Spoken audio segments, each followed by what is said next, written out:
السلام عليكم ورحمة الله وبركاته. الفترة اللي فاتت شفنا تقارير كتير من بنوك كتير قالت ان احنا هنعوم في شهر مارس، وبعد كده رجعنا هنعوم في شهر 6، وبعد كده رجعنا هنعوم في شهر 9. ده على كلام سيتي جروب. طيب بنك كريدي سويس اللي قال ان بعد التعويم سعر الدولار هيوصل قدام الجنيه من 45 ل 50 جنيه. طيب ايه حكاية الكلام ده؟ وايه الصح وايه الغلط؟ وهل الوقت الحالي مناسب للشراء ولا لا؟ ونصيحتي ايه للناس اللي اشترت على 2800 جنيه؟ تعمل ايه وتبدا تتصرف ازاي؟ وهل اللي معاه ذهب دلوقتي ممكن يبيعه في العيد ويرجع بعد كده يشتري من نقطه انخفاض؟ وايه المتوقع في اجتماع البنك المركزي المصري يوم 22 يوم الخميس القادم؟ كل ده هنجاوب عليه في الفيديو ده، ما تنساش تعمل لايك. يلا بينا. السلام عليكم. حضرتك لازم تكون عارف ان احنا علينا في 2024 ديون مستحقة بقيمة 28 مليار دولار، من ضمنهم 5.4 دول فوائد.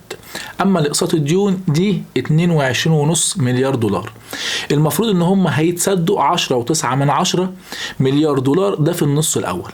اما النص الثاني 13.3 مليار دولار. اللي يهم بقى صندوق النقد الدولي قد ايه من الديون دي؟ ل 15%، بناء على التقديرات اللي بتقول ان احنا هنعوم في شهر 9. ده بناء على كلام سيتي جروب، واللي استند للمعلومات بتاعته ايرادات قناة السويس وايرادات السياحة وايرادات الشركات المطروحة للبيع في البورصة.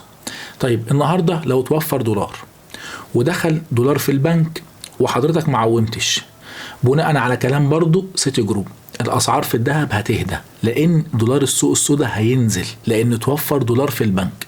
ده في حالة ان احنا هنعوم في شهر 9. يعني احنا من 1/7 هنشوف الامور بتنخفض وبتهدى. طيب في شهر 9 لما هيتم التعويم هتقول لي ما انت عندك دولار في البنك، هقول لك بس هتشوف تحريك في سعر الصرف من 32 ل 34، ممكن 35، وهتقف عند الرقم ده. يعني كلام كريدي سويس ان سعر الدولار هيبقى 45 و50 جنيه، ده كلام اعتقد انه مش صحيح. طيب هل الوقت ده مناسب للشراء ولا لا؟ الوقت ده مناسب للشراء للي معاه ارقام كبيره، مش هينفع يشتري مرة واحدة، لازم يجزأ الشراء بتاعه ويعمل متوسط سعري. اما اللي معاه ارقام صغيرة ومبالغ صغيرة لا ينتظر.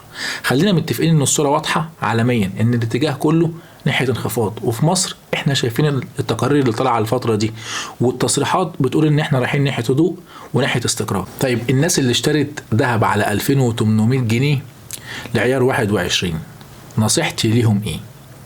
طيب لازم تكون عارف ان نجاحك في الدنيا دي ده بيعتمد على نجاحك في تحمل الضغط النفسي.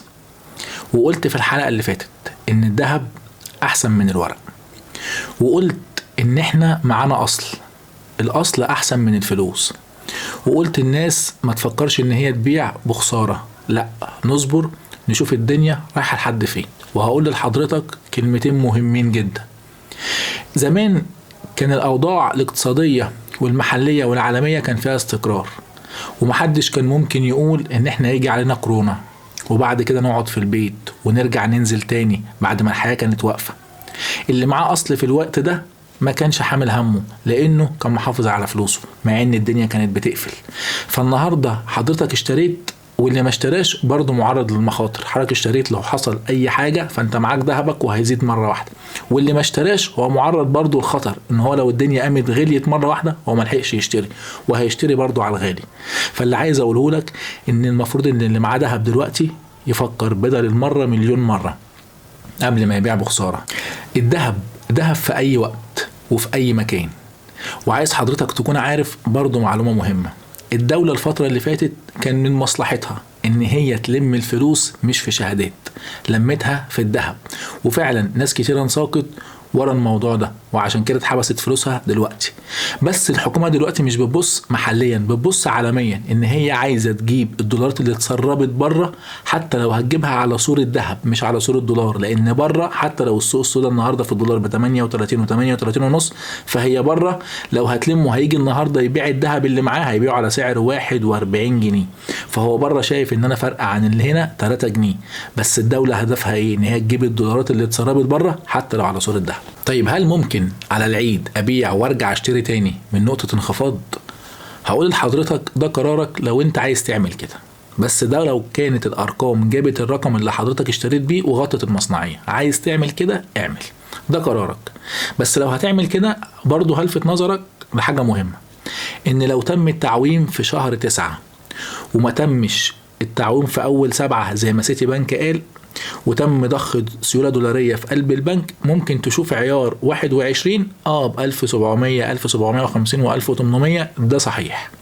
بس لو تم التعويم في شهر 7 وتم ضخ السيولة الدولارية على حس التعويم، هتشوف عيار 21 بيلعب في 1950 و2000، وعيار 24 ب 2250. لازم تكون واخد بالك من النقطة دي، لأن ده قرارك في الأول وفي الآخر. وطلبت رأيي هقول لك ماشي، ممكن تعمل كده وان انت تبيع وبعد كده ترجع تشتري من نقطة انخفاض، بس لازم تكون عارف ان انت كده بتاخد خطوة فيها ريسك وفيها مغامرة. عشان كده لازم وانت بتاخد الخطوة دي تبقى عارف انك ممكن تكسب وممكن تخسر، ولازم تكون من جواك متقبل خسارة زي ما انت متقبل المكسب. المتوقع في اجتماع البنك المركزي المصري يوم 22/6 يوم الخميس اللي جاي، حضرتك عارف ان الاتجاه العام هيثبت ليه؟ لان الفلوس راحت واتجمدت في الذهب، وطبعا اللي راح منها في الشهادات. وحضرتك عارف ان في كلام دلوقتي عن ان مفيش تعويم، وفي مفاوضات بشأن الازمة الروسية الاوكرانية. فليه الدولة هتحمل الميزانية عبء وتقول ان احنا ممكن نعمل شهادات ونروح في الاتجاه ده، وكراس الميزانية بتخلص يوم 30/6؟ فممكن الاجتماع اللي بعده ممكن يرفع 1 أو 1.5. بس خلينا نمشي في الاتجاه التاني. لو رفع 1 أو 1.5 في الاجتماع ده ونفذ بعد يوم 1/7، ممكن تشوف شهادة دولارية بنسبة 10% اللي احنا شفناها بس ما تنفذتش، ممكن تتنفذ من أول 1/7.